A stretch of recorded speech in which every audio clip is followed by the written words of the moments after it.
Σε συνεχείς διαπραγματεύσεις βρίσκονται οι θύνοντες του Παναθηναϊκού για να προλάβουν να δηλώσουν στην UEFA το νέο του μεταγραφικό απόκτημα. Ένας παίκτης που θα είναι επιλογή του Μαρίνου Ζουνίδη. Πρόκειται για τον μεσοεπιθετικό που έχει δικαίωμα να αγωνιστεί και στους δύο αγώνες με την καμπάλα. Μάλιστα, στέλεχος της ΠΑΕ Παναθηναϊκός ταξίδευσε στο εξωτερικό για τις τελικές επαφές με τον Εξτρέμ.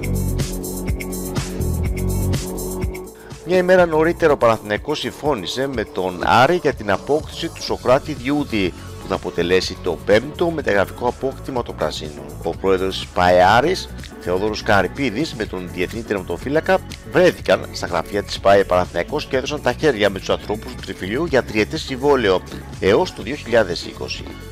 Στους κίτρινους θα καταβληθεί ένα ποσό της τάξης των 150.000 ευρώ, ενώ ο παίκτης θα αμείβεται με 100.000 ευρώ ετησίως. Για να έρθει άμεσα στην ομάδα, απαραίτητη προϋπόθεση είναι να σπάσει συμβόλαιο το Λουκ Στυλ. Του την ώρα ο Βρετανός πορτιέρο βρίσκεται σε διαπραγματεύσεις με την ομάδα από την Championship. Με εμποδίων συνεχίζεται η προετοιμασία των Πρασίνων για το μάτς με την Καμπάλα. Αμφίβολη είναι η συμμετοχή του Χατζιωβάνη που βρίσκεται σε επίρρετη κατάσταση.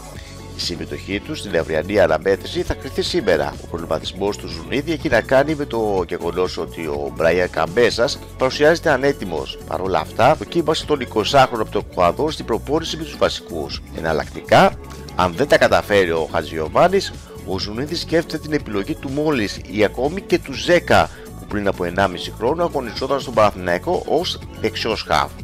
Σε κάθε περίπτωση υπάρχει και ο νεαρός Εμμανουλίδης, ένας ποδοσφαιριστής που έδειξε καλά στοιχεία στην προετοιμασία και περιμένει να αδράξει την ευκαιρία.